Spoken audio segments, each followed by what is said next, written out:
Okay, let's see. Let's see how stable we are sitting at now.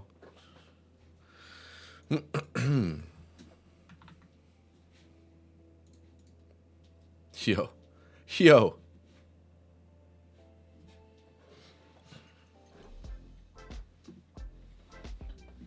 Okay, we're looking pretty good now. Don't want to jinx it or anything.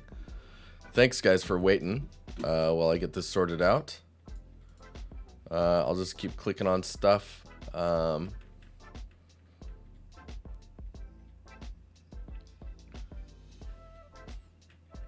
Yeah, so we got quite a bit of stuff open already. So we'll go ahead and get started here in a minute. Kim, what's up, man? How you doing? Mirowin, hello. You thought your internet died. You didn't hear what I was saying in the stream? Just make sure that this button works. There we go.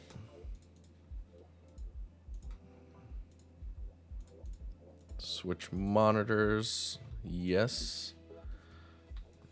Okay, and then we need our captions, because you know, not everyone turns their mic on or their headphones on. Let's see if that's working out. Kind of working. Okay, I need to make sure that it's all framed up nicely. There we go. Might have to adjust the other frame as well. But yeah, cool. You guys hear me okay? It looks like everything is good to go.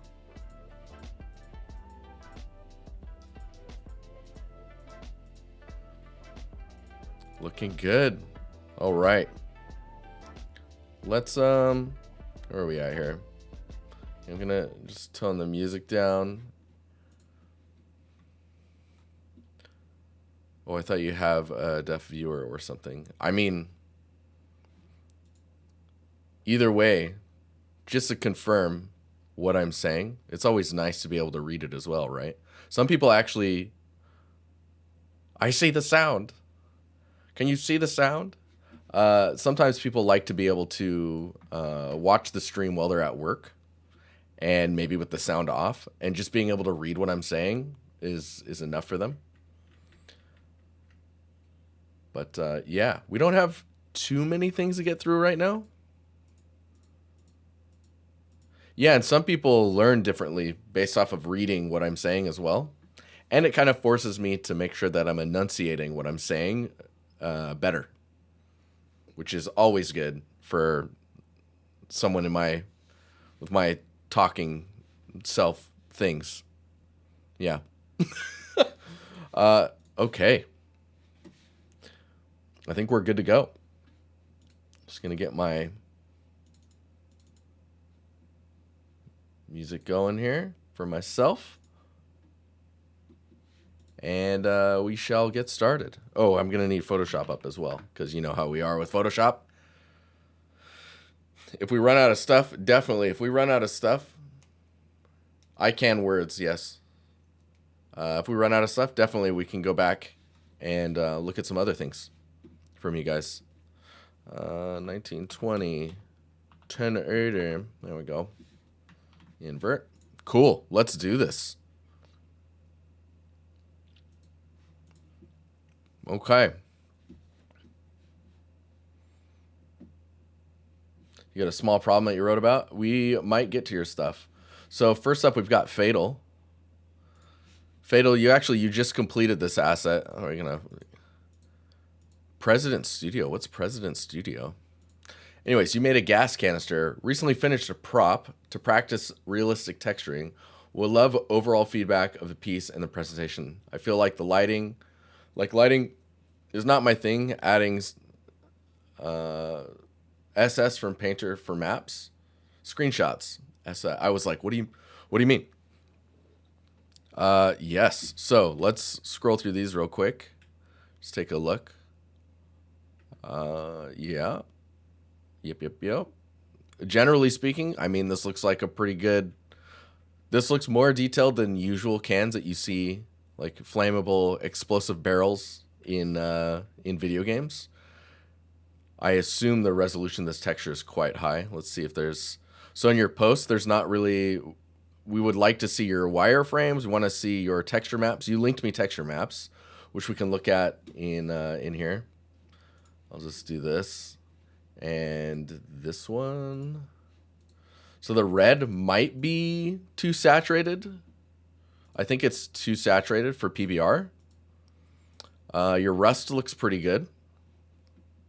Some things that are sticking out to me are the way that you're damaging your I'm just gonna pin this here.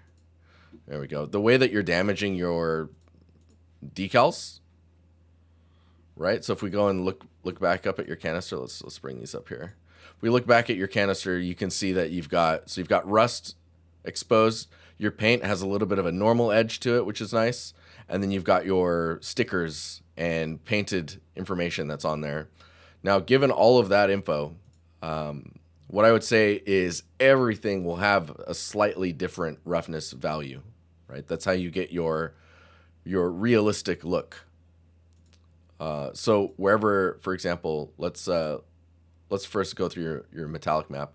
So overall, I would say this is pretty good. The gray values, people go back and forth on this topic. Gray values in metalness mean that you're mixing between kind of metal and kind of not metal. I would say currently with the way PBR works, it's better to err on the side of a very high contrast. So you're either metal or you're not. And then when the texture mips down and becomes a mixed gray values, then that's technically okay.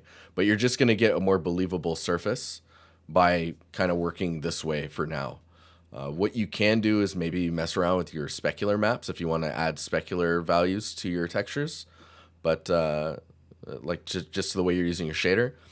But for now, unless you're making like car paint or velvet, you usually want to avoid kind of mixing into the more gray values.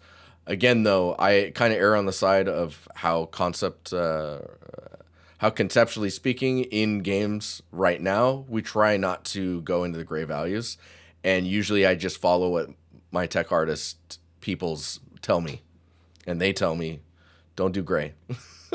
When it comes to the colors, I was going to say that the red was a little too saturated. And when we look at your roughness, I think roughness is where most of the work will happen. I think the discoloring that's happening in your albedo is actually not as needed as you think. And it's mainly happening in your roughness like you've done here. You can probably do that discoloring through like changes in saturation and value of very minimal changes. And then when it comes to the stickers, this is good that you've got some roughness difference there. There, I would expect to be some roughness difference on the paint as well for the text in the front. And I don't see that there. And then the other thing I was mentioning just a little bit ago was the difference in how you're creating the damage on your stickers. Yeah, so the damage so you've got the damage on with the rust and stuff, and then you've got the damage of the sticker. Generally, the sticker damage is the thing that sticks out to me the most, just because I don't understand how the sticker peeled away like this, you know? Looking again at the paint, the thing you have to think about is why does the paint look like that? Like, why is that color there? Because that'll tell you everything. If you can explain how that happens in real life, then it'll look fine. Does the sticker have distortion? Not that I can tell, but that's one of the reasons I like to see people's UVs. Seeing people's UVs is really valuable. Yeah. But that's kind of the general consensus on this asset. I like the normal information that's happening, but there's a lot of info going on. I'd say maybe in the presentation of this, that highlight, like the source of that light, is maybe just a little too far forward instead of being a rim light. And maybe even the roughness of the paint could be a little bit more diffused. UV discoloration. Oh, UV. Oh my gosh. Suspicious. Pixel. I'm so confused by that. I mean, if it's this aged, I would probably expect. So you're talking ultraviolet, not UV coordinates. So you would say sun damage or like bleaching, sun bleaching. So the discoloring of the paint and this would happen through sun bleaching for sure. Like up here, it feels pretty good. I would say the roughness on your paint is just not rough enough. Like this is quite dark. But yeah. Overall, though, it's a nice asset. Poly count wise, it looks pretty good as well. But I can't say much else because I don't have any wireframes or anything like that. So from what I see, it looks pretty good. And we'll stick with that. Thanks for posting. And hopefully you weren't too nervous about that post. Next up, we've got this rusty jerry can, which actually looks quite good. So this is from Axel. Recently finished this one. I tried to really push the texturing and would love to hear what went right and what I have to work on still. Okay. Hey, Fatal, thank you so much for posting. Let's take a look here. So this looks quite good. This looks quite good indeed. How the paint is chipping away and the colors that are coming in through the rust look pretty nice. Your roughness looks really good, and there's a lot of micro information happening in the surfaces. Man, this looks really good when you get this kind of ooh. So I really like an asset that doesn't move. And then the light is rotating around it. I just like seeing the surface reacting to a light source.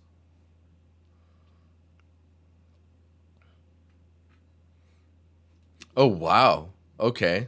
So this geometry is really dense. So I would expect the poly count of something like this to be like 5,000 triangles.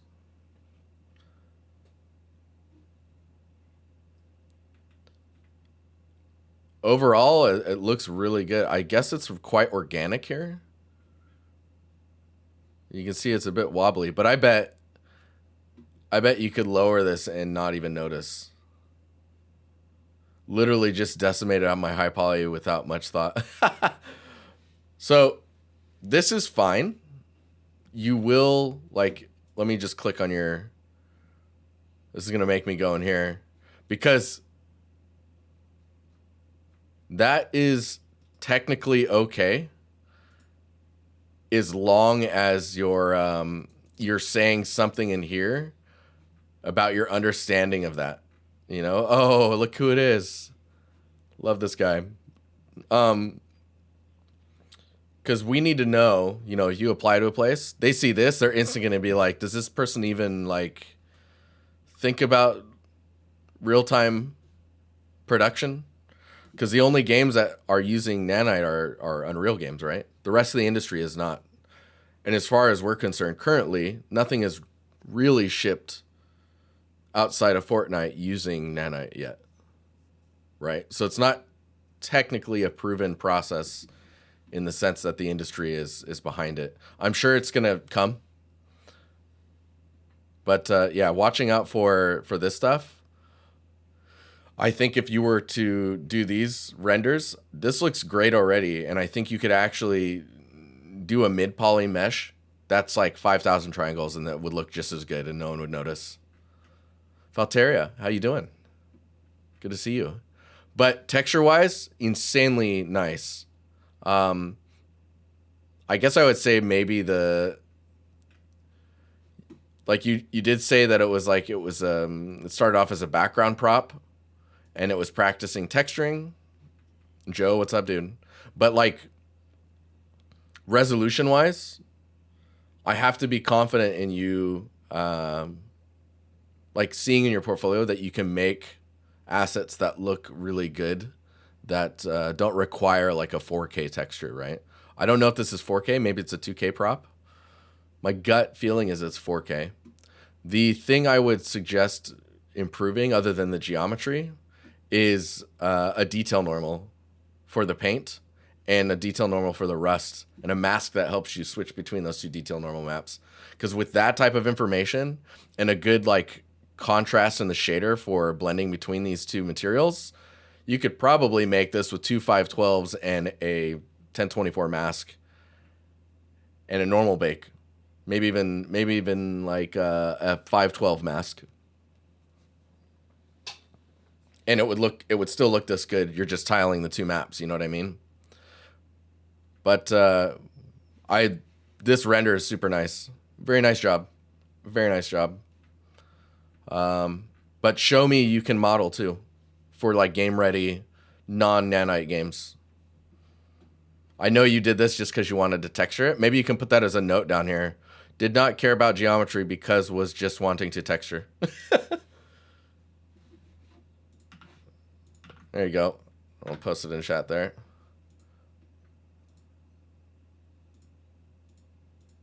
Yeah, that's totally fine, Axel. I think you could say that in here somewhere. Just because then people understand like what the goal was, you know.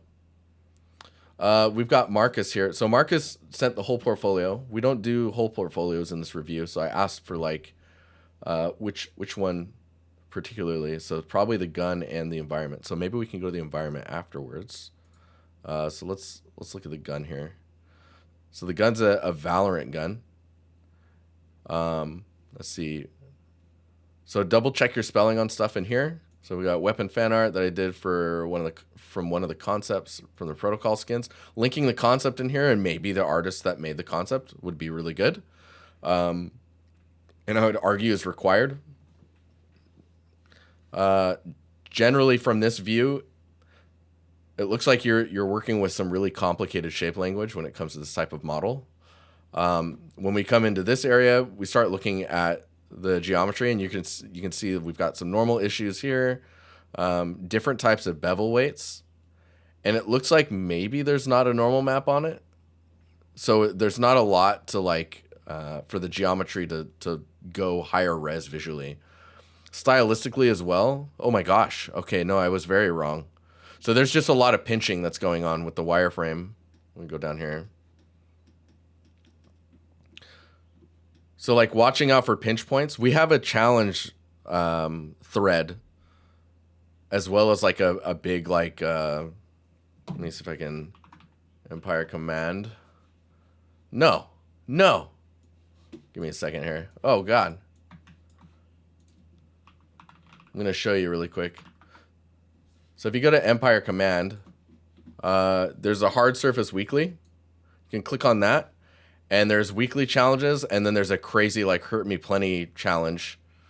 But if you click in any of these, you just start going through weekly challenges. Oh my gosh, okay. Maybe it doesn't work on this website yet. I need to move that over. I just discovered another broken page. But let me give me a second here. It's gonna bug me if I don't solve this. We'll link to this one for now. Okay, so these ones will work. So when you click on these, they show you a challenge that's in here. And there's a whole channel in it. And when you have questions and you're dealing with hard surface problems, you go there and people will help you. It's pretty handy. You got flashbang? I'm so sorry. But there's a lot of like crazy pinch points happening. I can't imagine trying to model this with sub D. This seems very difficult shape language wise, but that leads me to the other topic. So it's a Valorant fan art, right? And Valorant is a very stylized game.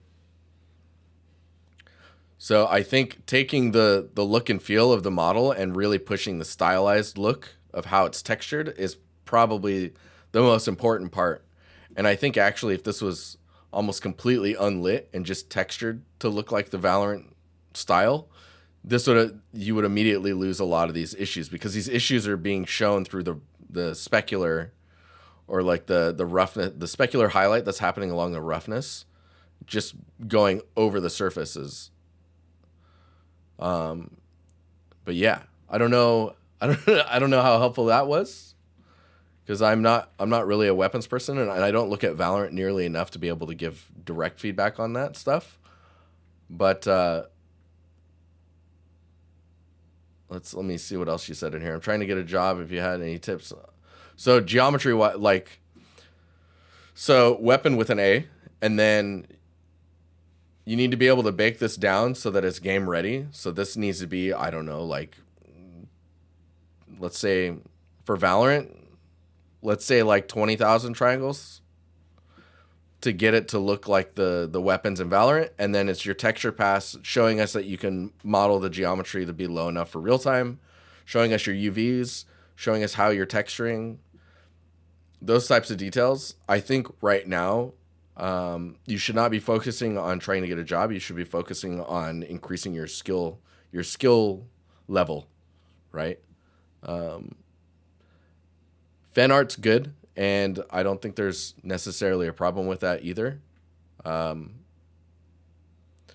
will hire you if you can execute the content very well, and they'll extra hire you if you're showing art that looks Valorant, but is your own designs. You know what I mean?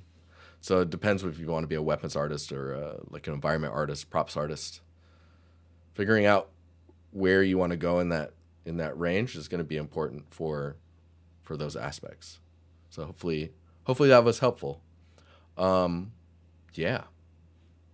I think that was the thing there. Okay. Next up is this one. Good old Chris McNally. How you doing, man? So, dude, I hope I get to see you in I think August. Yo, Chris, how you doing, man? It's good to see you. So in August we'll be having a little bit of a meetup in Malmo and Copenhagen, and maybe I'll see you there. But yes, so framing wise, this is not the whole image. Give me a second here.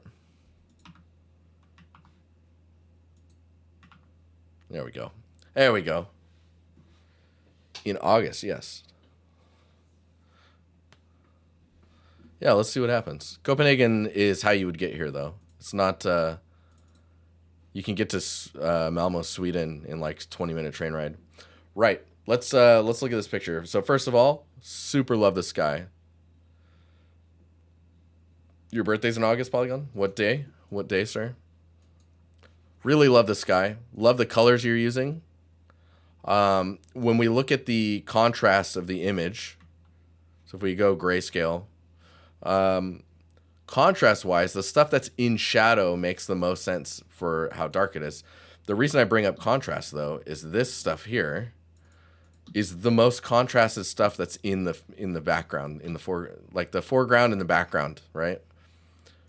Foreground quite dark, in shadow. Background, there's stuff in shadow, but it's much more like midtones. And here, these guys are very dark by comparison if you compare it to the rest of the scene. So that's the first thing I would mention. Love the gradient in the sky. Shapes of the clouds is really nice as well. The color of these is the first. Polygon, that's a little too early. The color of the boxes feels slightly oversaturated. I'm trying to figure out, like, I assume the focus is the pyramids, and primarily this main one with the gold top. So I would open it up more. I would go even wider with the shot, you know? Like if we were to take... Oh, I just saw your message about the Marmoset viewer with the gun. I would take this scene a little bit wider, maybe like somewhere like here. And then you could take, let's see if we can do this.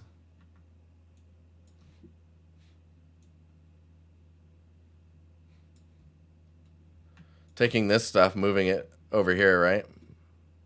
Nice. We don't need that. And then this stuff here.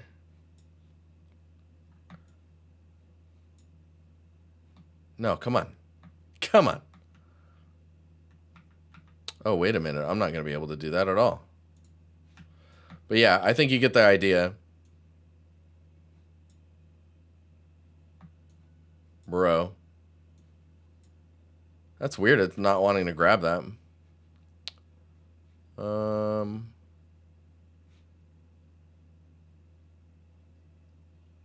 Huh. Anyways. Yeah, I think you get the idea. Because if you can widen that up a bit more, I think we really get to see a lot of the image you're trying to show us. Oh, I can't even paint on this.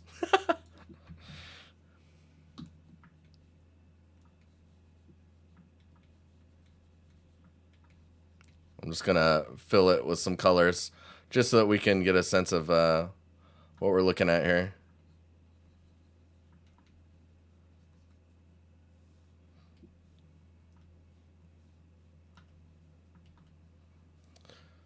So yeah, if you had that, I think you would be in a much nicer position for framing the shot and like actually showing us what you're trying to build, or like the scene that you're constructing. Dude, I've been trying to get better at concept painting too, so we'll have to see, because like I think it's really important, and I just don't have it right now.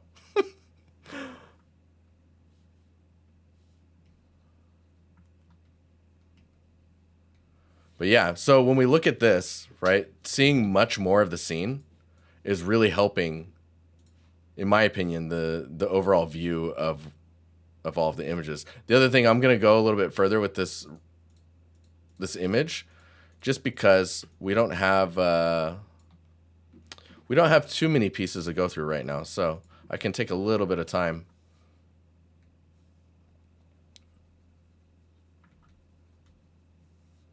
Oh man, I'm going to just put this up here for now.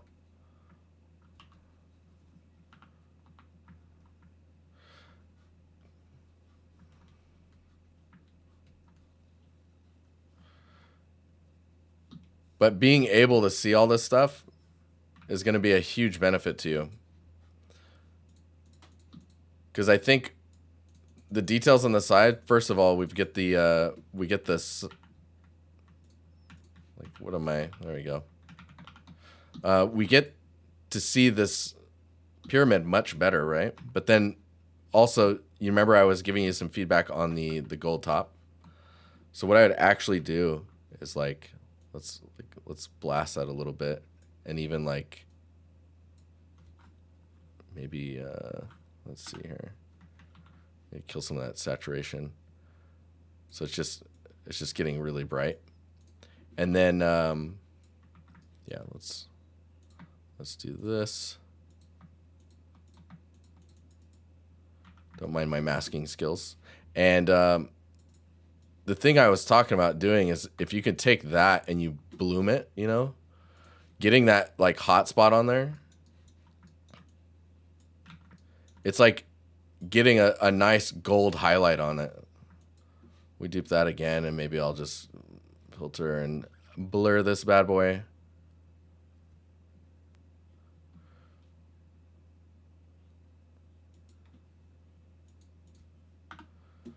So it's just a nice like subtle glow that's happening. I mean, you can even erase more of it just to get it on that corner. But I think that could go a long way. Oh man, I want to give it a stylized edge highlight. Yeah. Because you just want it to pop, you know?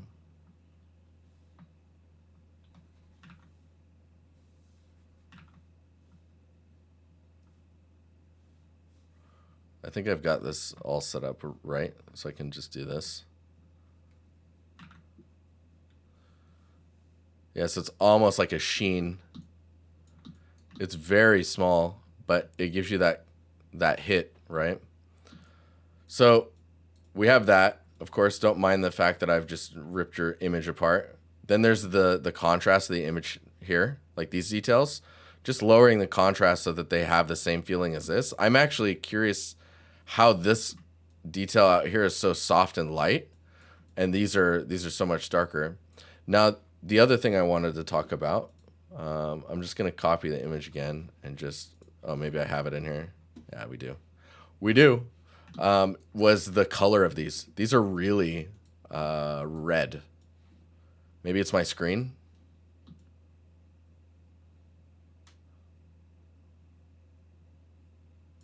Why does the gold top have a sharp bottom edge? I mean, this little... But yeah, so let's look at this, the colors here. If we dupe this up, oh, hang on here. We dupe this up, and let's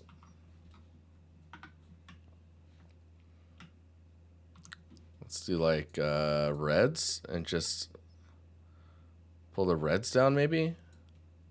Or maybe we take the reds and maybe push them more towards... It's like I want them to be in a similar palette to the rest of the scene. And I feel like right now they aren't.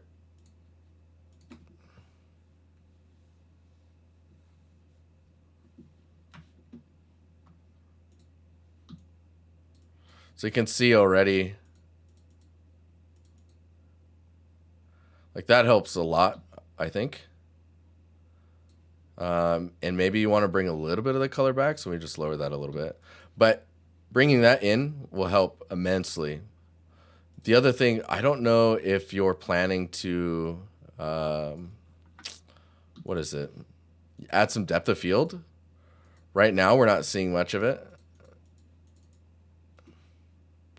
I wish I could just select this thing. A little better. Because I kind of want to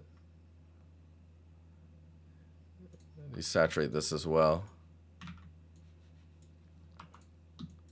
Yeah, we'll do that. And then I'll take all of this, copy and paste it. And then we'll just use that. We'll play those neural filters that we were playing with. Jaren Photoshop equals win. Not necessarily. We're getting there, though. We're getting there. So I'm going to just do the depth blur. We're going to look and we're going to focus at the temple entrance. And then we're really going to like, we're going to lower that blur strength. But the thing is what we want is to actually see. You sure you didn't lie about your age? We want to focus on the building, you know? And I think taking that and even getting it to pop a little bit. Let's go to filters and like sharpen, unsharpen mask. No, stylize. Other high pass. What we're gonna do is like just sharpen up the. We're gonna highlight these areas of detail that we want sharpened, and we'll just do a like a overlay. And you can see when I turn it on and off, you get like a crisper edge. And then we'll just add a mask to it and invert it. For people who come to my stream quite often, you probably have seen me do this quite a lot. And so now we can just paint, like if I... Am I not? Am I not? There we go. You can paint where you want it to sharpen.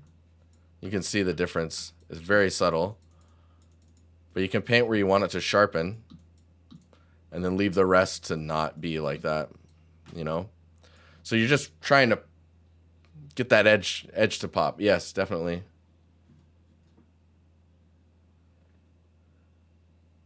The zoomer slang. What did I say, Mira?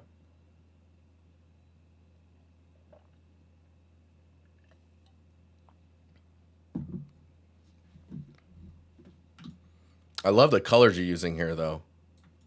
That's really nice.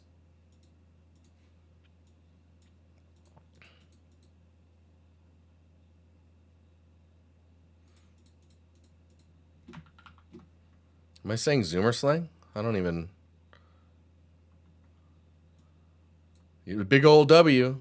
We gotta get them. We gotta get them.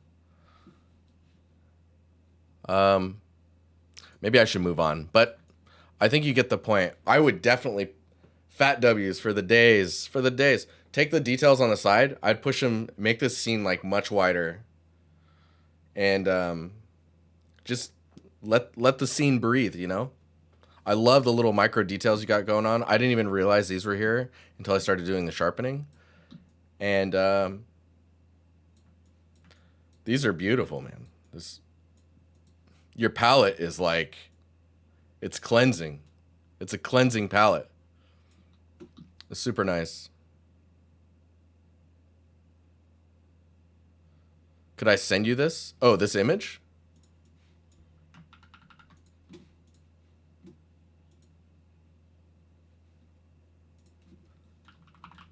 When I get a chance.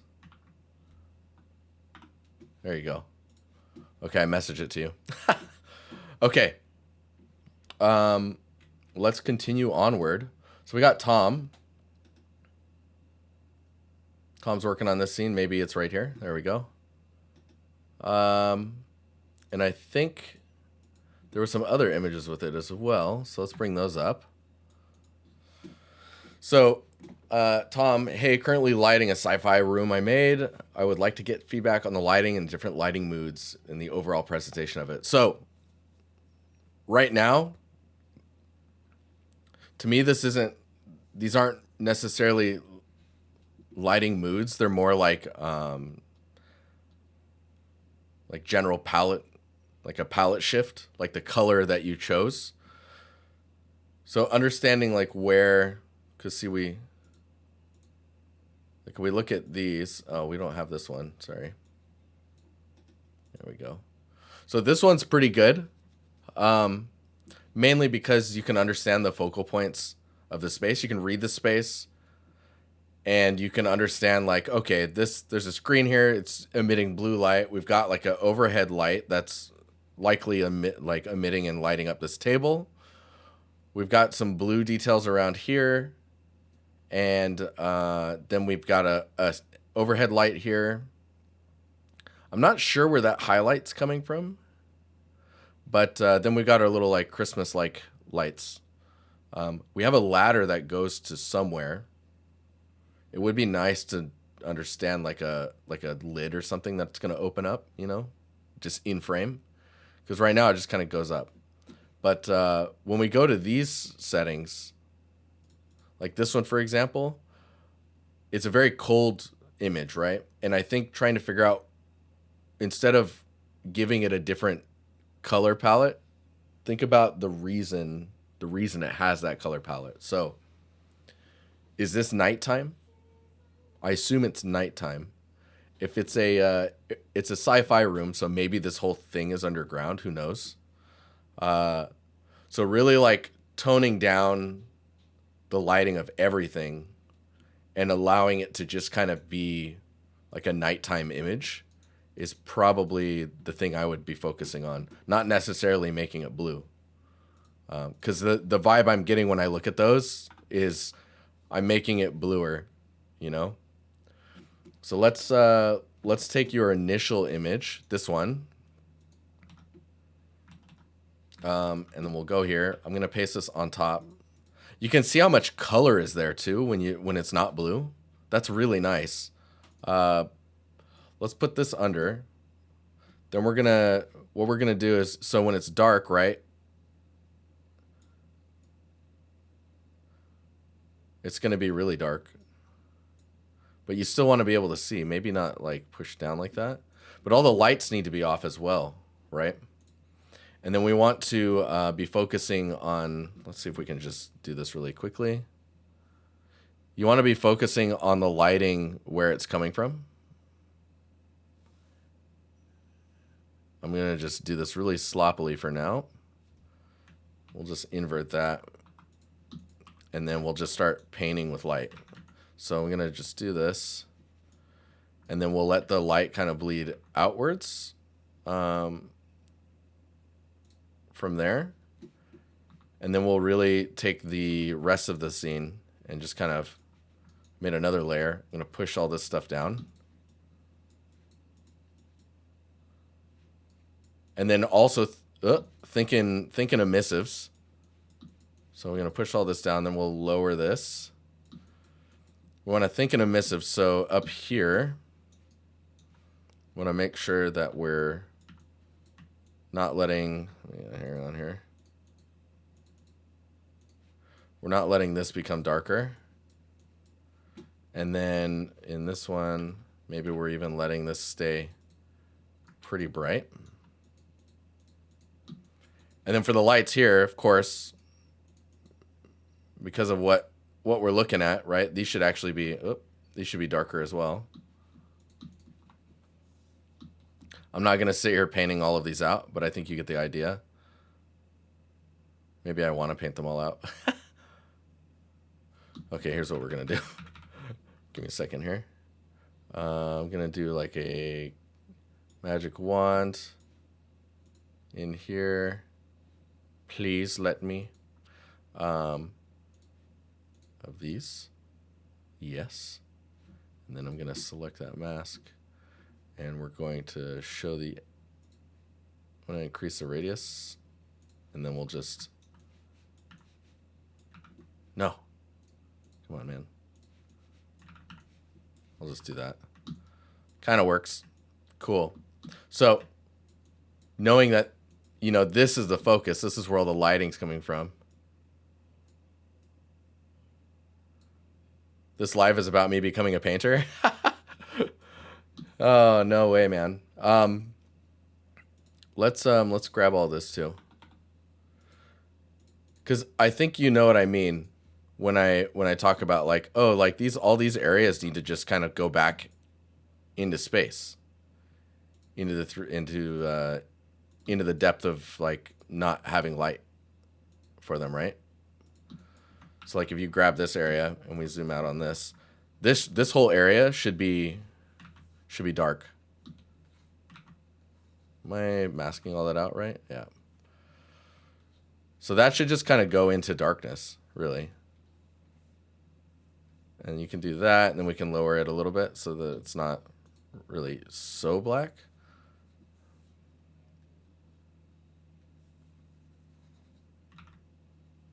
But yeah, I think you get the idea. So it's figuring out where things are being seen, how lighting works, and then really kind of pushing the mood. Like this one, for example, I need to understand why it looks like this.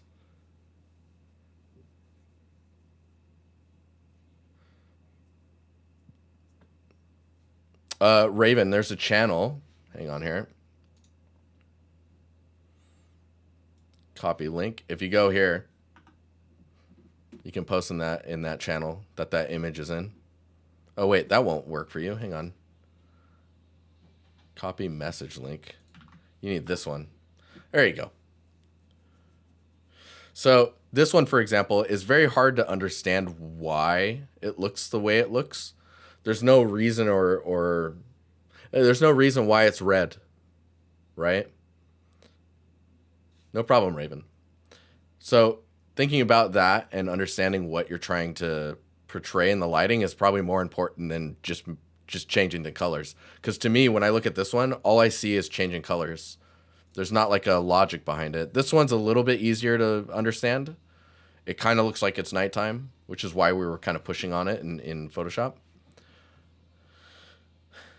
But yeah, hopefully that was helpful. The scene looks really interesting. There's a lot of material tuning I think that needs to happen, but I like the diversity of props. I wouldn't go too crazy with the Christmas lights. Try and figure out where they could go that makes sense. Like this one, for example, feels forced to me. If I was this person and it was sci-fi and we don't really have Christmas trees anymore, I would probably use this kind of ladder setup to be my Christmas tree. Something weird like that could be cool. But yeah, cool. All right. Let's keep moving here. Okay. Harshith, how you doing? Good to see your stuff. Let's go. Yeah, so this is looking really nice. Looking really nice. We have the other image. What's this one? Is this your reference image? Almost done with the scene. Just wanted to know your thoughts, feedback. Second one is a reference image. This is what we get when we read. I I tried to get the overall mood and lighting. Thank you. So mood and lighting is pretty accurate. The walls, okay, first of all, mood, tone, lighting, it's all pretty accurate. The things that are throwing me off. So first of all, the walls are really high. So you don't get the benefit that you get here where you get to actually see the upper details. Like a lot of World War I trenches, a lot of the mood and theming behind it is really shown on the upper end of the trench as well, where you've got the barbed wire walls, like this upper area, but then also the like completely annihilated, bombed out forests that are just skeletons of what used to be, just kind of peeking out here. And we don't really get much of that here, or we don't get to see that a lot. So that's the first thing I would say. The next thing I would say, so we've got some texture resolution issues, I think. In some areas, some are fine, actually. It's just like key spots. You don't want a big, huge ditch because the amount of work involved. I mean, you're not wrong. So, so when we look at the resolution here, so the water is really cool. That's nice to see. Knowing what sandbags do when they get wet would be really interesting to see. So you can see how it's darker here. Is that the mud that's doing that, or is that the water soaking into the fabric of the sandbags? So knowing that would be good, because I think there's some missed opportunities for just making these sandbags look, they feel really bright, if that makes sense. Maybe we can grab some of these. I'm just gonna like be lazy and just grab all of that. And let's just make that a mask for now. Oh boy. Yeah. Let's dupe that. We'll invert this and delete that mask. Right. So let's move this around. Okay. Man, I did this all backwards. Nice. So these sandbags, they feel like they need to be kind of pushed down. And then from there, you can really like push the feeling of what's going on the surface of it. Let me just kind of clean this up a little bit.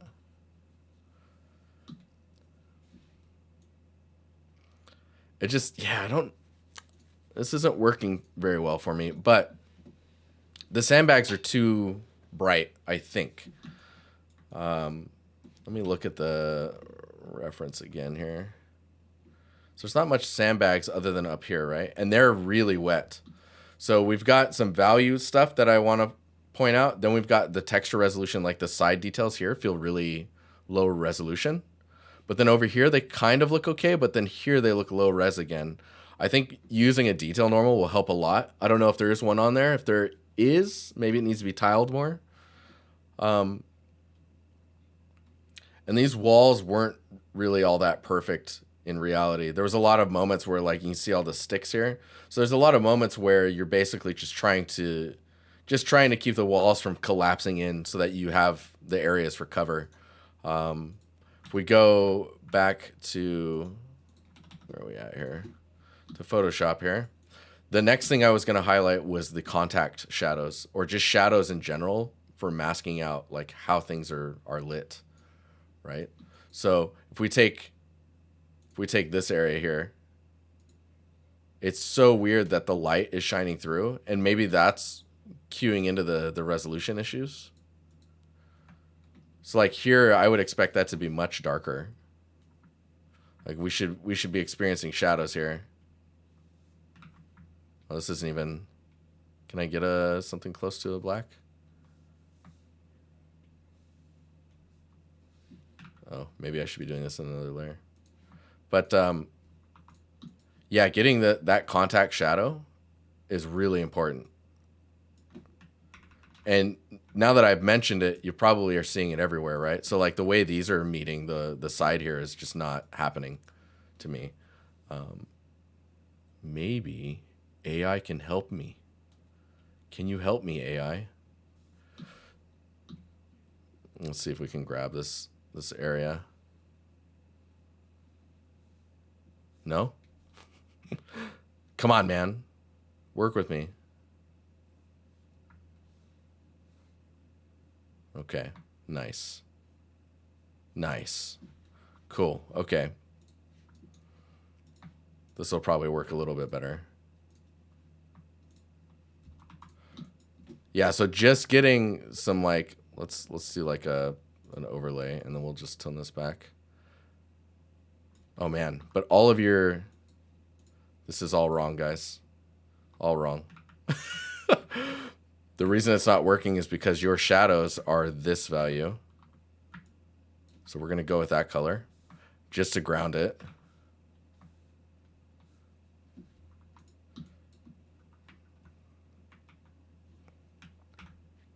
So you can see how much that's helping. There we go. It just connects everything. And we could go through and we could put that everywhere if we really wanted to. But man, it does wonders for like getting this stuff to read better as I struggle to work with AI.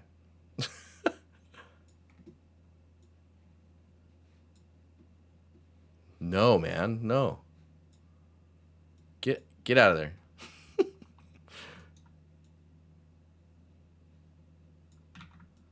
And I'd have to sample each time as well. Oh my god, my brain. We can see how much more grounded everything is. Now there's the contact. Things are meeting, and you're having the same problem under here, where like you're expecting this under area to be darker, and we got some clip in here.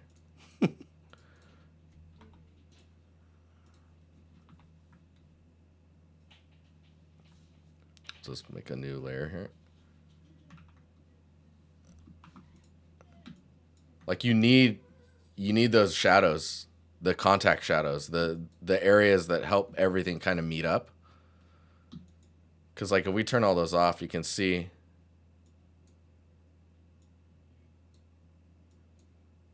everything's so much more grounded.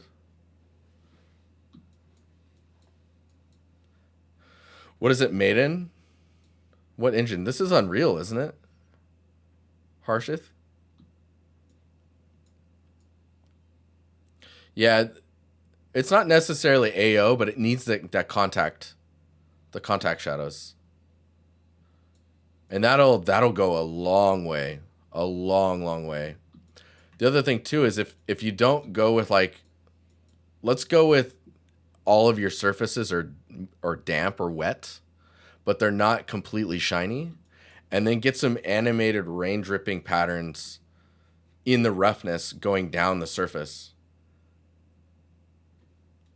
Because if you've got rain droplets happening here, those should be happening on everything.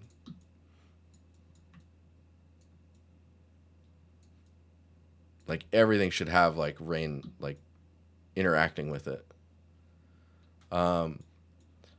This little thing here feels like maybe it's not done yet, right? This is super bright too. What is that coming from? I guess there's a light right behind here, but that's really bright. This feels like it's not textured yet, and then it meets the edge in a way where it feels strange. It's probably better to just have some other props, like maybe the helmet hanging on the wall, as being something more relevant to like what you normally see, or like something that would be familiar to you. You know what I mean? But yeah, there's a lot of like the color of the mud on this. Like maybe the mud needs to be darker, because like mud gets really saturated and low in value when it's wet. You know.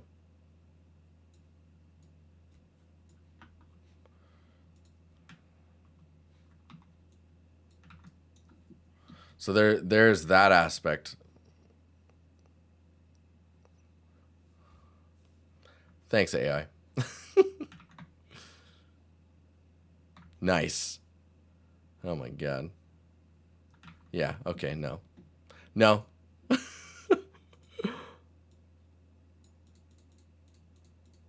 just going.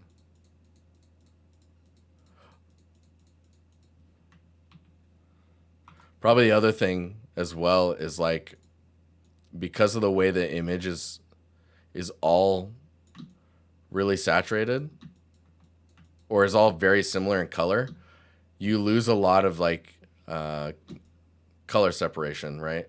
So of course it's very overcast, but remember that you can make the overcast not as gray if you want to like add some more colors in there.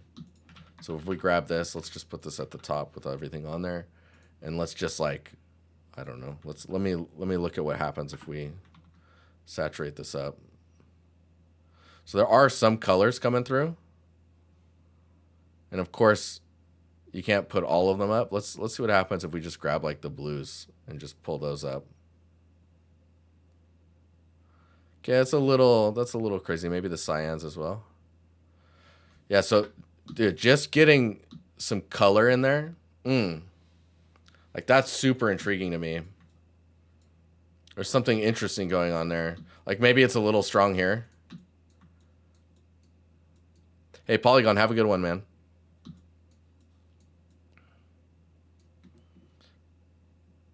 But yeah, this scene's cool. It needs that. It needs the polish pass if you want to say it like that. Okay, let's keep moving here. I'd really like to Harshi, if you get a chance, could you send me like all of your buffer renders so I can see what your albedo and your roughness looks like, and maybe a video or something of just like if it's animated. Like I'd love to see a video. You can post it in the stream channel or in the critiques channel. The Discord has got enough boosts, so you should be able to upload a video very easily, and it should just work as long as it's not a crazy high res long video. Because I'd like to help you get it over the finish line, just like that last bit. I think it's looking really nice. Okay, next up we've got Alan. This is Alan, yes? Yeah, cool. So the garden. I'd love some feedback on this just overall. Dr. Dubs, what's up, man? Yeah, Chris, that last scene looks great, right? It's just it has all those little small things that you could really push. Oh, you're Alan? I'm Alan. I like it. Okay. So when I look at this image, I think so. It looks like this is a group project, yeah? Yeah, and some people linked here. Yes, totally agree. Hireable for sure on that last scene. So this is a group project. The thing I would say is overall, there's a lot of promise and quality that's being put. Like there's a strong eye for the stuff that you're putting in here. We had 2 months for school. Oh wow, okay. So there's 3 of you built all of this in 2 months. So I think let's see here. Yep. So there's a lot of colors going on, right? The references you guys are using. I see. This is all really cool. So first, I would say watch scale. Double check that. Like always have a character in the scene when you're building. It can be just like the Unreal character that just hangs out. Just standing next to things so that you get a good sense of the scale of things. Like for example, these barrels feel like they might be a little too tall. The chairs feel like they're higher than these, so the chair's scale feels a little off to me. So pay attention to scale. The next thing is maybe so we've got the foliage has some pretty high contrast information in it. Whereas like you would probably expect it to be a bit softer, just through like subsurface. So it looks like if you see like the little leaf that's here, the back of that is very dark. And I think if you push your shaders a little bit further, you can do things like subsurface scattering or transmission to try and fill those shadows out, and that will tend to make your foliage and your plant life look a little softer to the eye, and maybe not so harsh in its detail. Because right now it comes off very noisy. The next thing I would highlight is, so if we look at some of the smaller details in here, so if we click this, really zoom in here. Oh no, that's a bulb. Okay, so the bulb should be pretty see-through in post-process. I feel like that part got a bit messy in the post-process. So the scene generally should look pretty good without post-process on it. And then from there, your post-process should just amplify or accentuate the details in how they work. So maybe you didn't even need to do post-processing for, on specific elements like that. So we've got some lights here that are a little uneven in their spacing. We've got this kind of grimy stuff. This stuff here is maybe a little too repetitive in pattern, but I'm sure in the reference it probably looks like that. It ends up sticking out in 3D as something strange. These areas get also a little dark in a weird way. That feels a bit unnatural. The amount of details is quite nice, but then there's things like this lattice. I think for a lattice this size, the spacing of the lattice pieces is probably wider than this. And then there's the artistic choice of like, okay, I've got the brick wall. You've got this pattern here that's to make the brick lighter. Like, I don't know if it's paint or if it's like aging or something like that. So explaining that, but then you've got this lattice in front that's also light. Should that be darker? Do you want the lattice noticed? Those types of details, because right now it feels like you weren't sure. The other things I would mention, I think, is just generally the lighting. So the lighting, let me see here. The lighting feels pretty good, but it doesn't really feel like there's atmosphere. Like it feels like the air is sterile, like they pulled all the oxygen out or something like that. There's a lot of work that went into this. I can see it for sure. The fact that you guys, so what is it, 3 people in 2 months?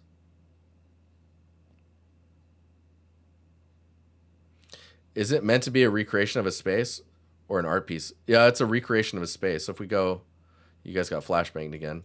So if we look around here, I mean, I guess because it's so small, it's such a small space, it's kind of difficult to emphasize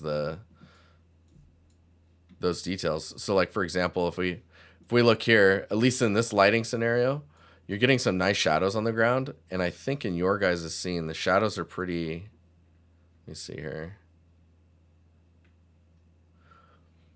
Yeah, it's tough. Let me look around here again. Because a lot of this stuff's pretty clean, relatively speaking, right?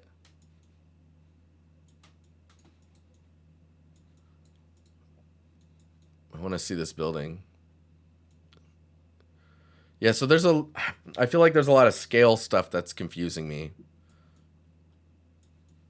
So these ones are closer together as well. That's so interesting. Yeah, this place does look really pretty, doesn't it? I love all the different colors.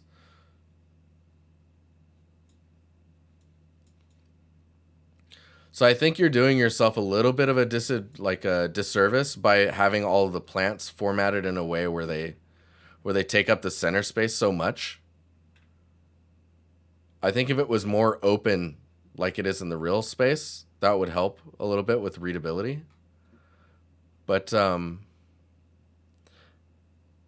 yeah, Chris is right. So it's tricky, this stuff, because you can make like art for the sake of art, and then you can just have the recreation of a space type endeavor.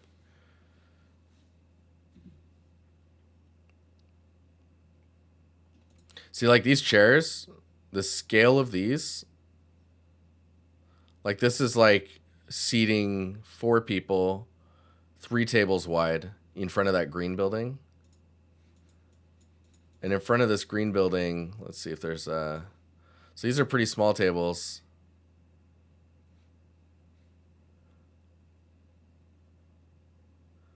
I think you could fit 4 tables instead of 3. So the scale is just feels a little strange. But I'm trying to think. These areas are extremely difficult to recreate.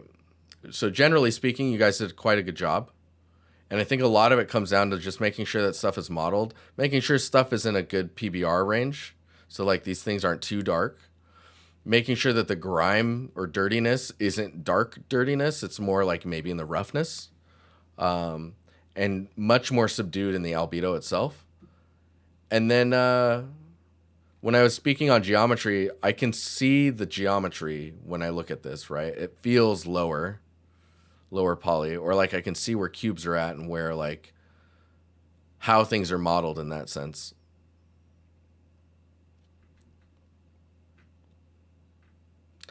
There's a lot in here though, man. So when I scroll through this, we don't get any breakdowns of anything. So I'd be curious. Yeah, the white signs stick out a lot, and it's because they're really white, right? Like this bulb is really bright, but it's not really glowing or anything. It kind of feels like there's no post-process happening. But like I don't see any. I want to see breakdowns of like all the props that were made. Who made what props, you know? Showing how those are modeled and textured.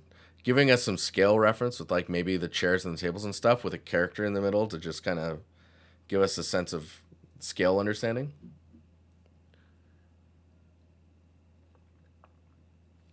Super interesting scene. And it's put together well. You guys did a good job, so don't get that wrong. But it's really difficult to pull something off like this.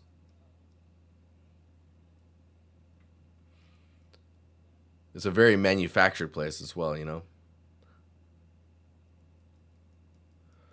On Tarek's post, you might see some breakdowns. Oh, did he post as well? Nice.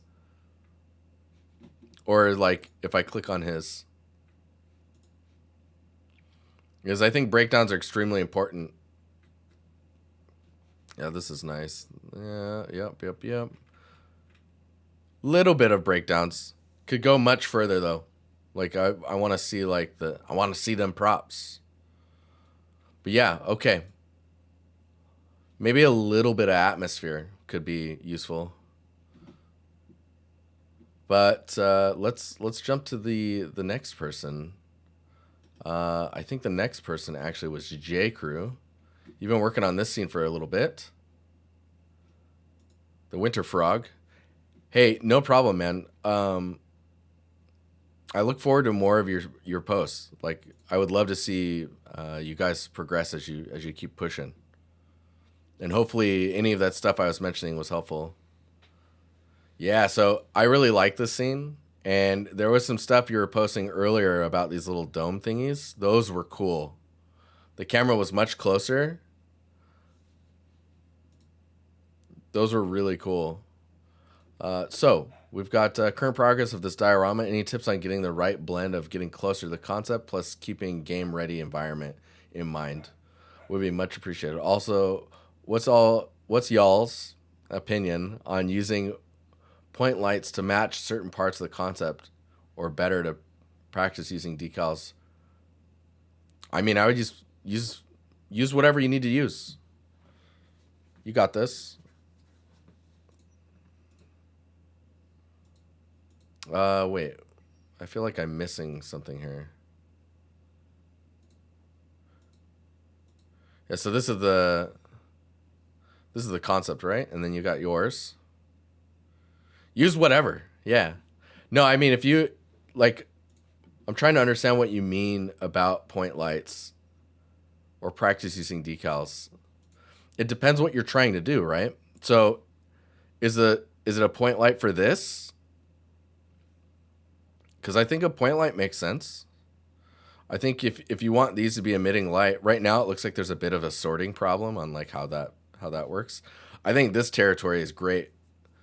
Those are decals right now. Oh, yeah, just use a point light for sure. And like, I don't know if you're using Lumen, but like, if these are emissive, those should affect the lights as well. So if you put a point light as well as using your emissives.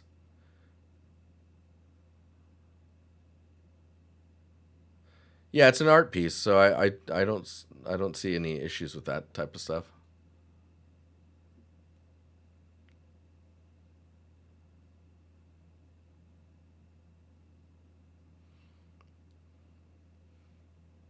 Yeah, I wouldn't worry about optimization in that sense for a piece like this, because you're already modeling in a way where it's like, you know, you're building a diorama art piece that's based off a concept that you like, you know.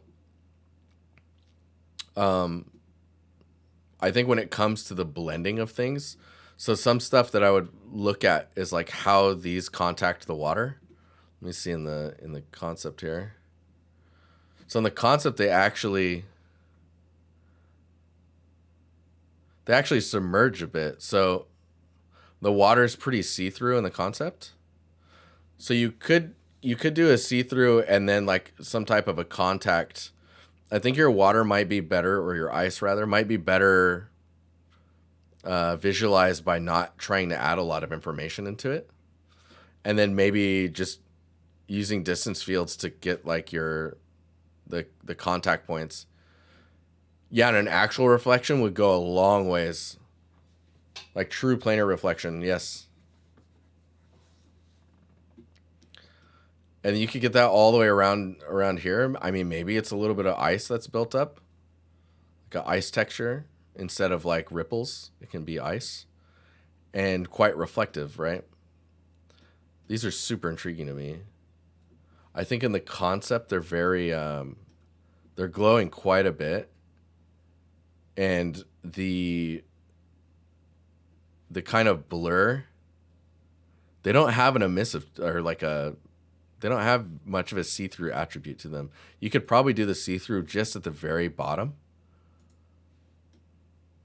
and let this be quite bright. Um, let's keep looking at this a bit here.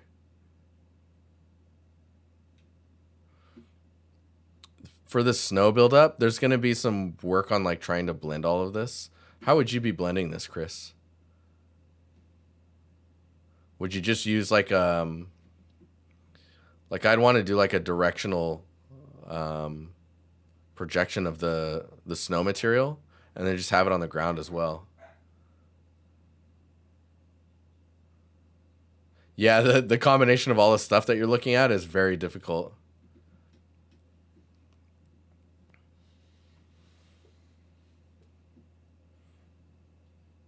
The snow is as well as quite soft looking.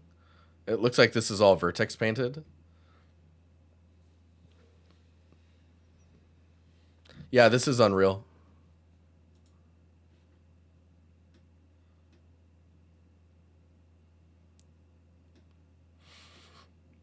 So blending these out is going to be important. Vertex painting in the base. Yeah, for the snow blend, yeah, I would use RVT or pixel depth offset. Dude, RVT for sure, or pixel depth offset. Maybe pixel depth offset would be a little bit more straightforward, but it would get the same look across. Where basically you build the snow shader into both of them, right? And then you could vertex paint around it and then use pixel depth offset to basically alpha out the edge as it's coming in contact with this. Oh, she did? Dude, she's really good. If you find that, you should link it, man. Oh, there it is. There it is. Give me a second here. I'm going to just like, there we go.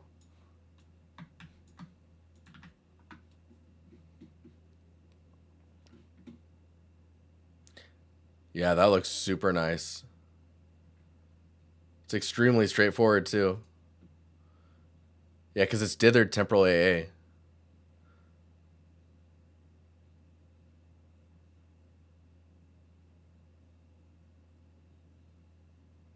Dither amount. Because dithering gets a really like nice micro-y vibe to it, which is perfect for like sand or snow.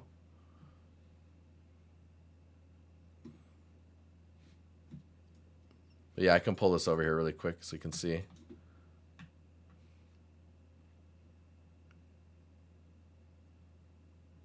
And then you just expose the dither amount and you can really get some like nice micro-y dustiness of snow in there.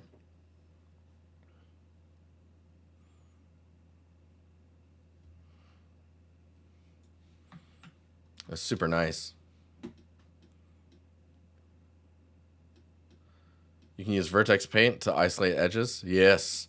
Yes. So yeah, I think so there's some hard edges that are happening here, but I think really focusing on getting the snow to kind of separate itself from the assets is going to help you with readability of where snow is and where it isn't, and give you more definition on where stone is, like for the rock surfaces, because you can see it's quite clearly separated in the concept. So there's like it's like icing, it's like a cake layer of snow on top of things.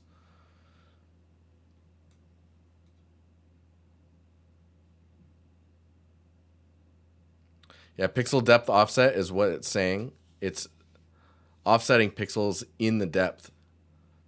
So you can blend anything with that, really. It's a nice technique.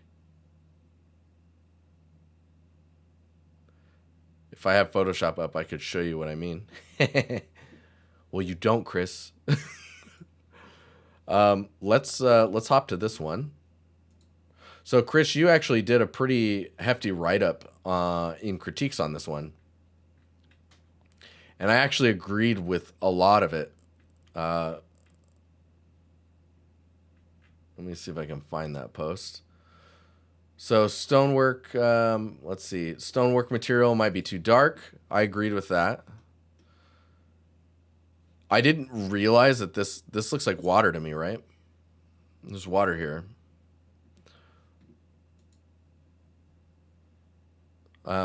Grass might be too bright, especially in comparison to the ground. Yeah, so there's getting a good like separation between these two, but then at the same time, like if we open this one up, this was your kind of your shopping of like trying to separate the colors out a little bit more. This actually helps a lot, I think. Oh, these are very different from each other. Did you lower the tree? Because I like the tree being up. It's actually pretty impressive that you're able to find other colors after it's so yellow. Yellow really wipes out color information. Ah, it's because you said the tree growing on rocks is a bit weird. Chris, how dare you? So, I think having the rocks there is fine. It just needs to be grounded in you understanding why the tree is able to grow on those rocks. Like, if you can see soil,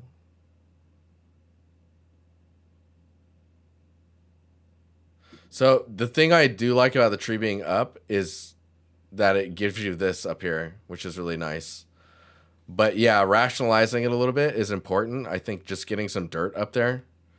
Maybe it's like a rocky edge, and then there's the soil is all the way up there as well. Let's see.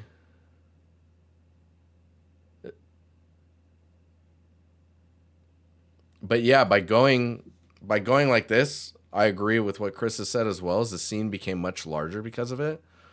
I'm having a trouble understanding the scale because this ladder looks extremely wide.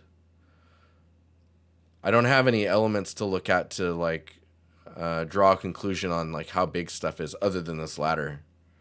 So if this ladder is a normal ladder, then this tree is not very tall. And like these arches, I don't know, 10 meters? 6 meters?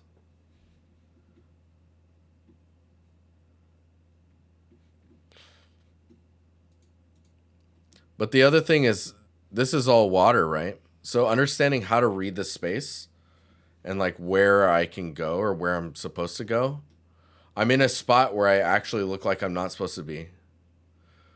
Whereas like if you inverted this and made this like walkways and then this water, now all of a sudden I can understand like how I can navigate through this space. The rocky thing was a hotfix. Is this you, Miro? Are you Petter? Nice, man. It's nice to see some work from you. But yeah, I don't think I can give you much more feedback than what Chris has given you. Getting an understanding of the scale through the way that the space is put together is probably the most important thing. Like these are so tall that I think it's strange that these are as wide as they are. Like this part, if it was a little narrower, I think would actually accommodate the shape language a little better, or making the pillar itself thicker. You feel like it's a vertical composition forced into a horizontal shot. Yeah. I mean, if anyone knows about vertical composition, it's Chris. Like if we grab this one, let's copy this image. Oh no. Hang on here. Like you could put that tree up high, and then you could literally just like do a shot like that. You know? Oh man, come on.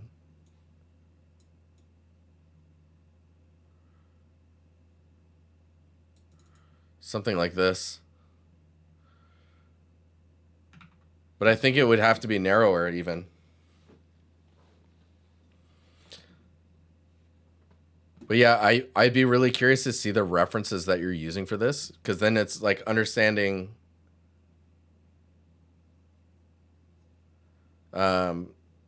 understanding how a building like this is constructed, like why things are where they're at. Because like for example, the references that we had in here, these ones, there's like one way in, which is kind of nice, and then there's like a lower wall. Doing that and having an opening gives you a sense of knowing how to navigate a space. You know what I mean? So like what if there was only one opening here? Like this, I don't know what this is doing for us. I don't think that's needed because it's trying to tell me that the place is falling apart, but it's the only thing that's falling over.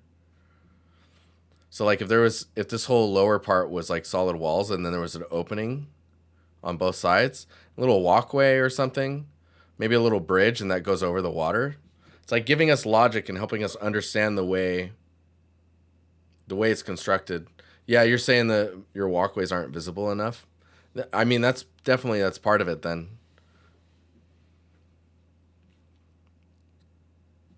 By no means is this bad though. I mean, it's just a matter of like, oh, you can actually, you make the content, you actually know how to make the stuff. Now the actual like hard stuff kicks in where it's like, okay, composition, like framing, how are we reading the space, the logic of the space, how, like, what type of architecture is this, all that research. Yeah, great things do take time. I mean, it's really cool. It's just, yeah, a lot of the stuff we're mentioning are very specific points to hit at, but really cool. I think I want to see it after you've taken you've absorbed all the stuff that Chris has said, and just next time you post for some feedback, just like at me on the critiques channel. Okay, Marvin, got some rocks going on here. So you've got the flat the trim smooth border brush thingy going on. Hey Miro, hey, thank you for posting your stuff. I'm looking forward to more. I want to see that progress that I know you can do. This rock is used multiple times. Can't really say much, but kind of proud of it. Is to be used multiple times. Right, so when you have a rock that's used multiple times, you tend to have a directionality problem because the way that rocks are like constructed in real life, is they have like, or constructed, the way they form in real life is they're very layered, right? They have striations to them, or they're like layered rocky cakes, if you want to say it like that. And when you try and use a rock in games, or you make a rock in games with the purpose of reusing it, you kind of are forced to break that logic a little bit.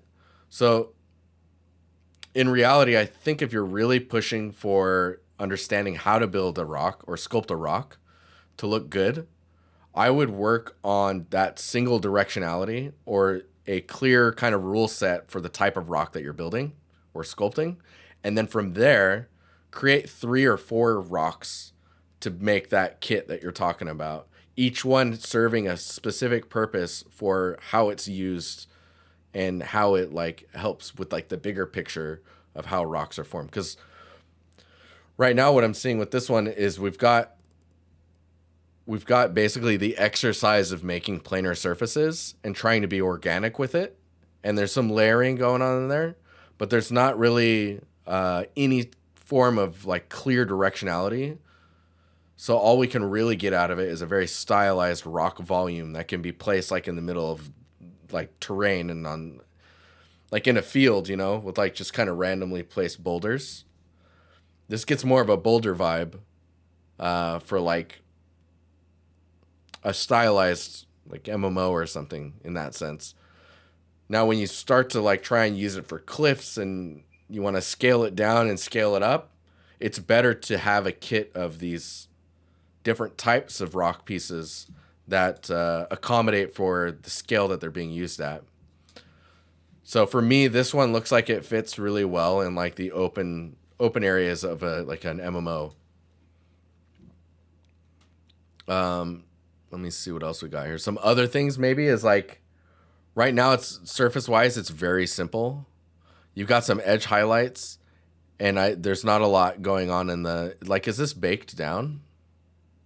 It looks like it's baked. It needs like some detail normals. It needs some like surface definition of what type of rock it is. And maybe some directionality on like, I don't know. You need to see it in context of how it's being used.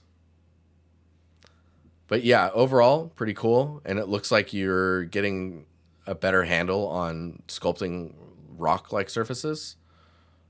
I would definitely attempt to work on directionality. Oh, you know what? It does look like a ZBrush screenshot, but the highlights and all the stuff on there, I don't know how you can't really do that in ZBrush very easily. Like in Painter, you can put a gradient in the background too, can't you? How you doing, by the way, Tuxedo? Oh, Faltera. Oh, man. Dude. Yes. We're gonna jump to the next one. So Faltera's working on a scene that really harkens back to some stuff I used to work on. Kind of weirdly, in a weird way. Let me... Oh, no. Why did I download that? What? Hang on here. I'm going to just drag this over here. Chris, you remember this stuff? There's masking options that allow for painting. Oh, okay. So it is in ZBrush.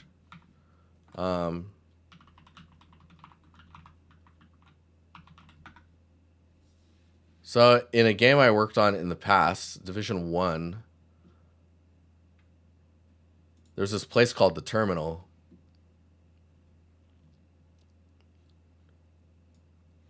Chris actually helped me build like the pathway to it.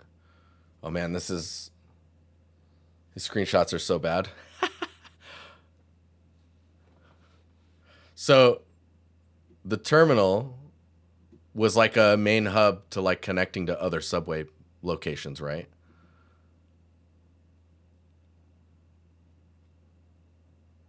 We force people. Nice. So you get the turnstiles and all those details. So really like locking in these types of these details. Oh my gosh, man, this brings it back. Whew. Anyways, let's go over here. So throwback time. Yeah, so when we look at what you're building here, I can definitely tell that you've you've experienced the place in real life because you said from back home, right? You used to live in New York, if I recall your tweet correctly. Um, and so you know,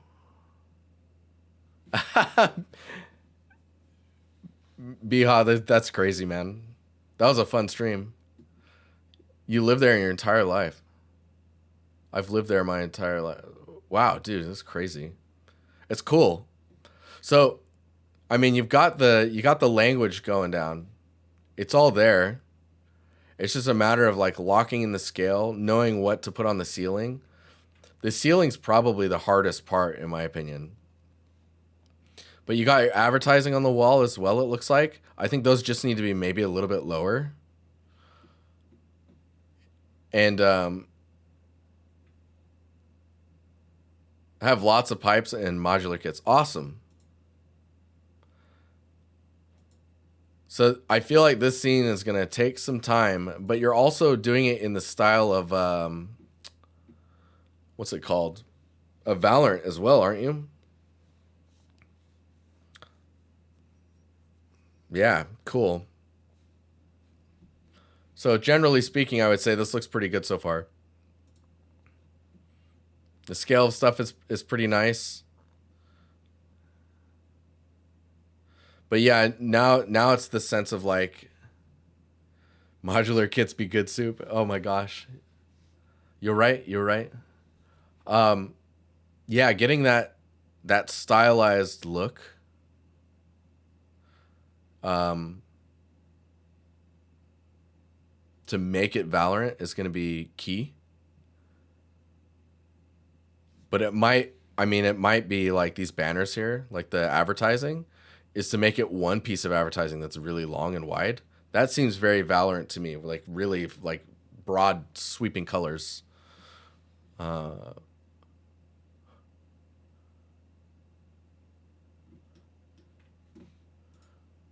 but I'm hesitant on the train just because I know that's a lot of work. But if you're for it, go for it. Oh, it's Marcus here. Oh, dude, nice. Love Gun Kiss, dude. That's a dope. That's a dope username. Um, what else could I say on this? This is probably where you could go quite stylized as well in the way it's designed. You're gonna do a basic train because, oh, nice. I mean, I think stylizing it is more boxy with like large bevels and really like leaning in on the Valorant designs will help with the look of that. There's a question in chat. Would you recommend blocking in Unreal or blocking in Blender?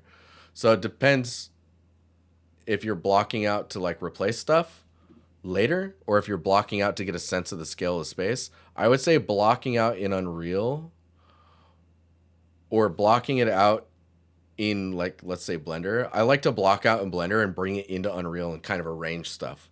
So I think in chunks from the beginning. And then like if I need like a big wall or whatever, you could just take a cube in Unreal and scale it and whatnot. So it's a mix of both, but I think the idea is the end result is in Unreal and you're walking around in it to get a sense of the space. If it's a playable experience, if it's just for compositional purposes, I would still do it in Unreal directly and just like build to your camera frame.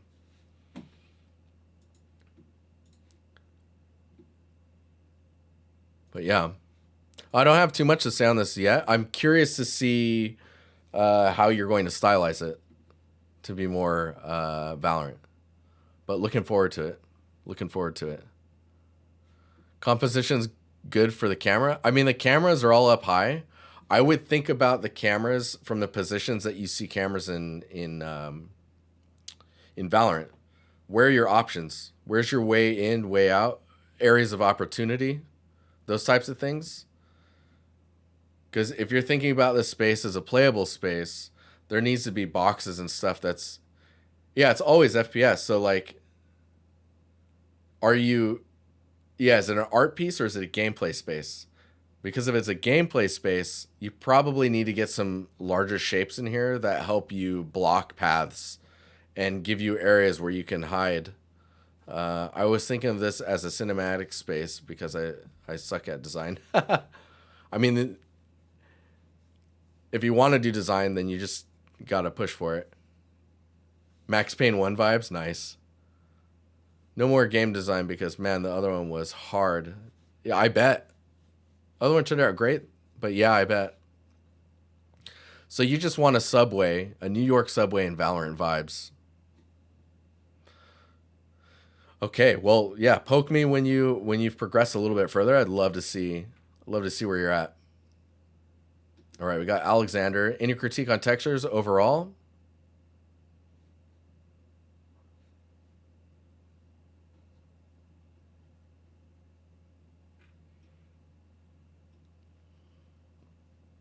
It feels a little flat, but the textures are interesting. It's very high res as well, 4K.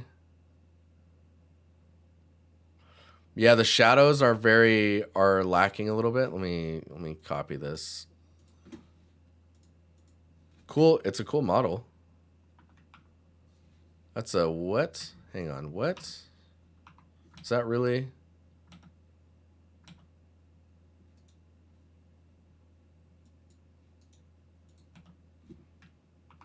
I'm very confused.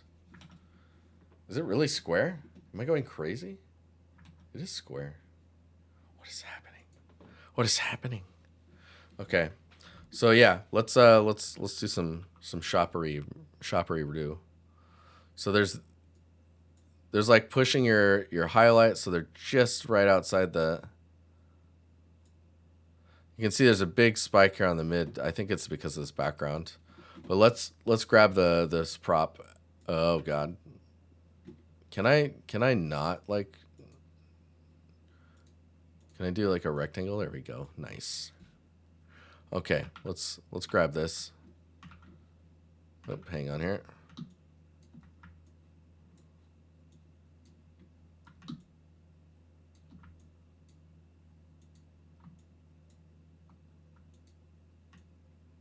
No. No. Stop.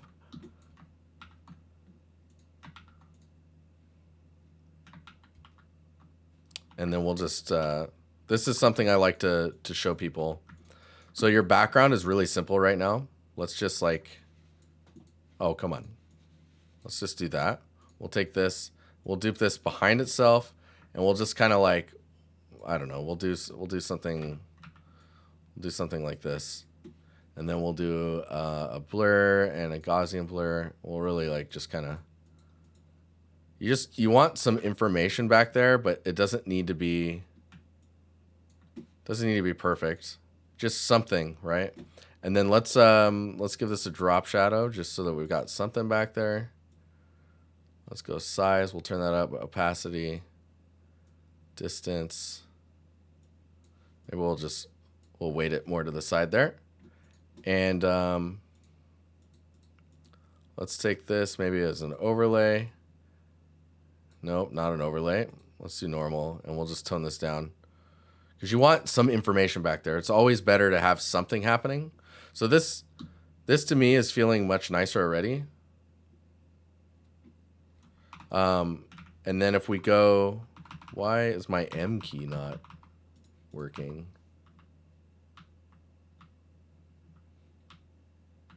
Weird. Okay. Anyways, let's take this one again. We'll turn the effects off on it, and I'll do like a Gaussian blur. So some of the things that I'm wanting to look at are just like pushing information that that you want to see. Oh, that's kind of interesting. Like I like seeing highlights, right? So blooming stuff out, like just hitting these areas that have like a nice glow to them. Maybe we just do it one direction there, and then really tone it down, and then turn it up a little bit. We could take this. We could look at your saturation here because you've got some colors that are going on that I think just popping that out a little bit more could be nice. Maybe we go to your reds and make sure those don't go too far. But then for the master, we turn all these up.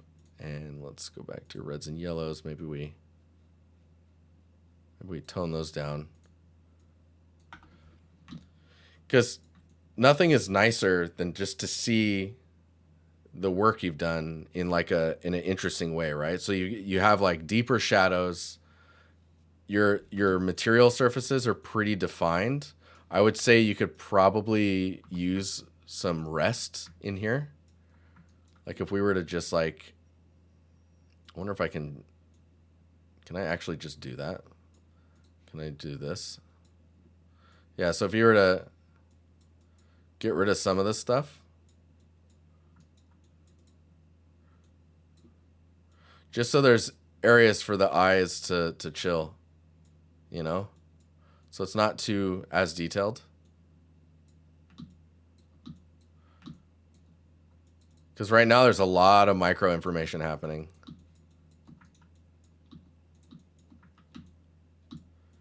Yeah, so you need areas of rest and then areas of attention. Let me turn all these back on here. And if we go from that to, I think it was this one. So you can see like the difference, how washed out the original one feels. It's trying to get emphasis on that type of stuff. I can go in here. Like this is really busy, and I don't even know if you need that much information in there. And the edge is really sharp. Like if you could soften that edge a bit, that would be really nice. Do these exist? That's a really interesting shape. Yeah, it almost feels like the other one had the wrong color space, maybe.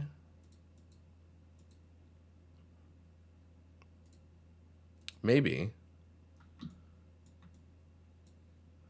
But I mean, even this, I would probably go in and like, let's do even more. Just looks more interesting to me. But this is a pretty cool asset. It's just a matter of balancing out.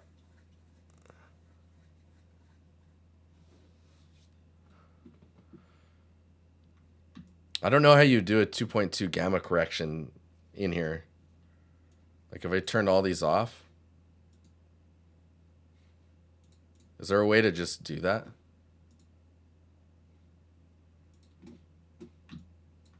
It's a cool asset. I need to look into that. I need to understand. Okay, we'll do a little Photoshop. Nice. I mean, I would do, so the amount of work that I was doing here and like the color adjustments that I was doing, you have a Sketchfab viewer, I would definitely push that further in the actual model. But I really appreciate it. You're showing your UVs. That's really nice. Yeah, you got your Sketchfab model here. Yeah, see, there's a lot of info there. Maybe the paint is a little too high in specular.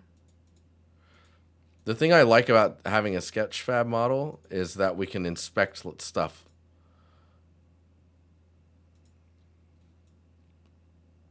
I mean, it doesn't look all that. I love the attention to like directional roughness differences. I think there's too much stuff happening in your normals. Like I would tone a lot of this down. And I want to be able to see that you can make an asset that's not 4K textures and still looks really nice. You know? Like how would this look if you could get this down to a 1024? If it was a first person game and the character interacts with it, it'd probably be 2K.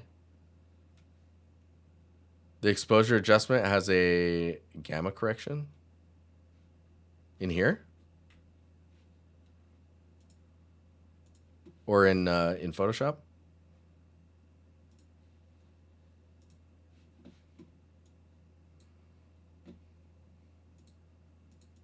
Okay, so if I'm here, the exposure adjustment has a, so if I go here, is this what you're talking about?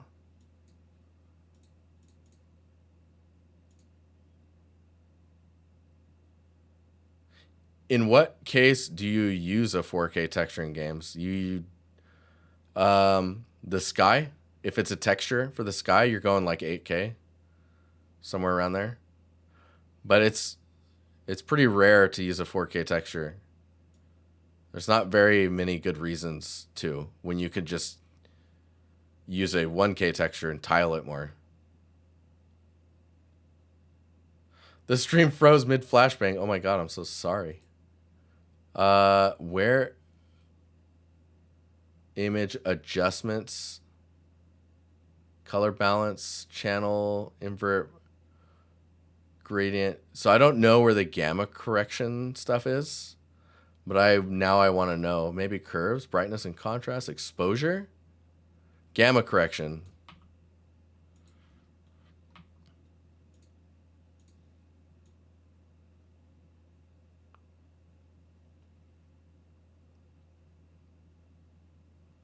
That's interesting.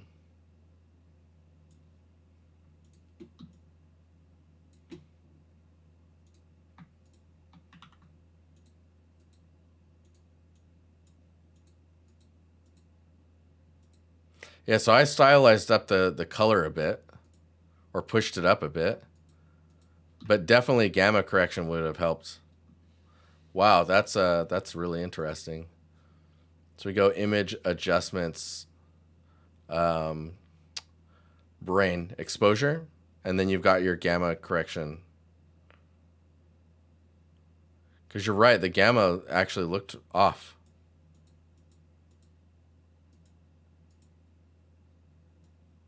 That is really interesting. Huh. Cool. Let's keep moving. I gotta close this because we definitely don't have time for more stuff here. I can get to W. Kim and Synergy. That's a dope name. Let me just check this really fast here. So I'm gonna do 2 more and then I have to get out of here, sadly. This is a bit faking, by the way. There are usually curves. Oh yeah, no, that makes sense.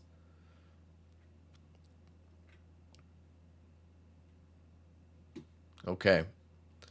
So, W. Kim, you are next.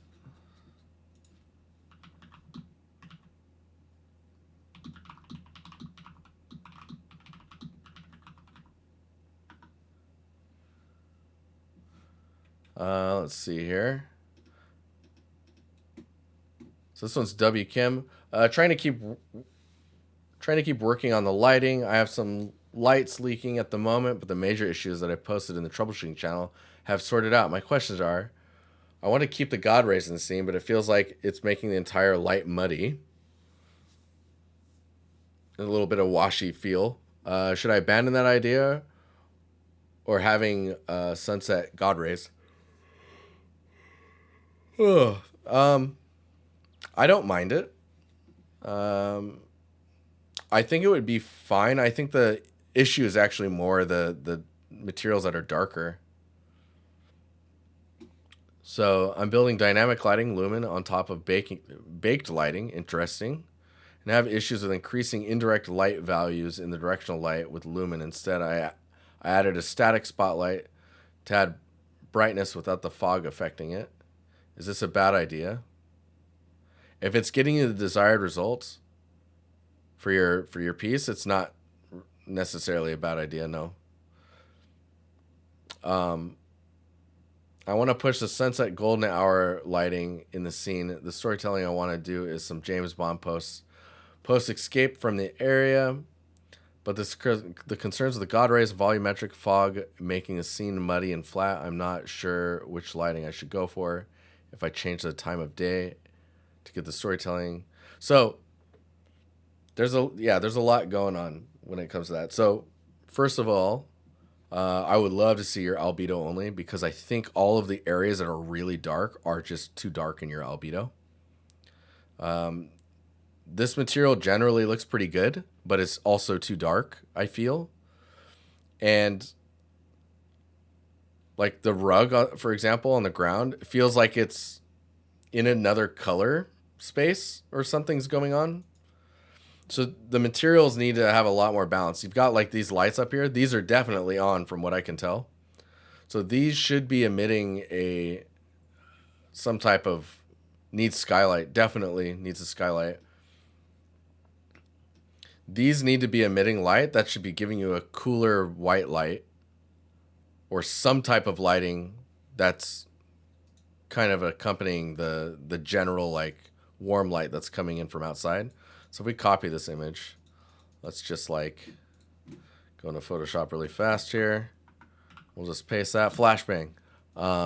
Let's just go to like, I don't know, camera raw filter and just like push the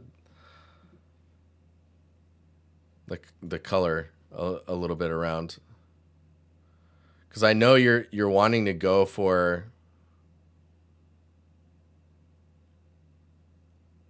the like the sunsetting color, but there's just cancel all changes. Yes.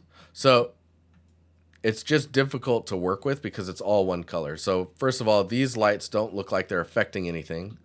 This light over here is like it needs a bulb, and then the light source needs to be realized to be a bit closer to the actual source.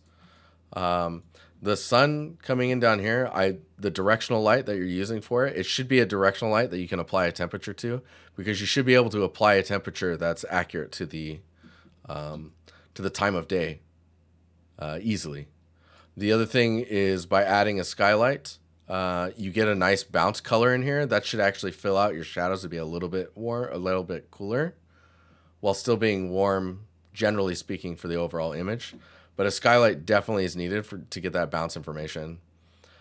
You added a reflection sphere and it brightened up the entire scene a lot, but my metallics go black without it. So that's definitely something I should work on. Yeah. I think a skylight's going to help you a lot. You need to get filled out in other ways, right?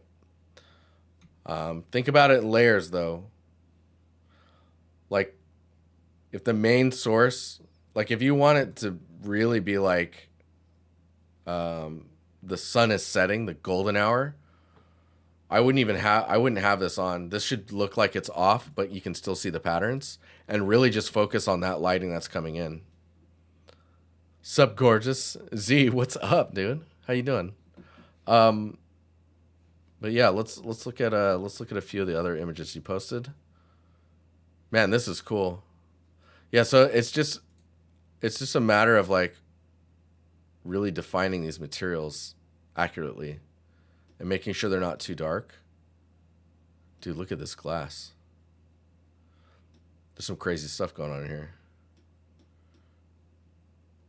Make sure you got really good reference, because it looks like your materials are pretty nice. They're just, some of them are a little off balance, or like you're just missing like the bounce of your skylight. Hope you're well, Z. We're right on the tail end of the stream. I got one more to critique after this, and then I got to get out of here. And I apologize for everyone who's posted that I can't get to. There's like maybe 5 or 6 people. So sorry. Truly. But yeah. That's a really interesting scene. Yeah, stuff went down for sure. Ooh, the footprints too. Some nice storytelling going on in here. Yeah, BHA, I'm so sorry. But post in the critiques channel. Oh man, recovering from surgery. I hope you're all good. Hope you recover well. Yeah, I think this is a lot of material tuning. I like the light that you're getting from the window, and making it feel brighter out there. It just doesn't feel, it feels like, I'm not sure why the windows aren't brighter. Or maybe I'm missing something there. Maybe there should be some other plants and stuff in the way just to kind of break it up. But let's tune all of your materials and see where we get to from there. Storytelling strong. Propping is nice. The propping is really well done. And like all the like the tilted frame here, and It almost feels like a pillow should be on the ground, but I think we're good. I think we're good. Okay. Synergy. We got you, and then we're going to get out of here. So this is a Last of Us inspired scene. Don't mind the video. I know it's bad. Don't worry about it. Don't worry about it. Dude, Chris, that's spot on, man. Actually, let me go back to this real quick. Delete all lighting and try to see if you can get the scene lit with a skylight. That would be mine. The directional skylight should be the cherry on top. Spot on, man. Okay, so when we look at this scene, that looks like weed. Maybe it is. I don't know. Don't mind the video because it's bad. Because you know it's bad. Don't worry about that. Trying to get my foot in the door. First environment I made with the help of a tutorial. The next project is going to be started from scratch with references of Last of Us environment. So anything to help me with getting started on that would be great. I struggle a lot with vines and adding growth for post-apocalyptic stuff. Yeah, so growth is like plant growth, all that stuff. That good apocalypse weed. So first of all, you need to know what the place is, right? Okay, this place that's in the Last of Us universe. What was it before? How is it like what Z-weed? Zeed, we call it Zeed, you know. It's a good game. Figuring out what the place was before. Was it a parking lot? Was it roads? Then what happened? Okay, you got the outbreak. Is like tell a story with the way it was propped, right? Was this area a area of protection temporarily? Was there barricades? Did the whole system like fall apart after they had protected for so long and then it was screwed? Then it's thinking about the way foliage grows. Think about how stuff gets taken back by nature. Where does the grass come from? Usually it comes from where it was originally at, right? Where we were manicuring grass and then making it look nice. No one takes care of that. Grass gets long, starts to eat back into the sidewalks. How it eats into those sidewalks is very specific.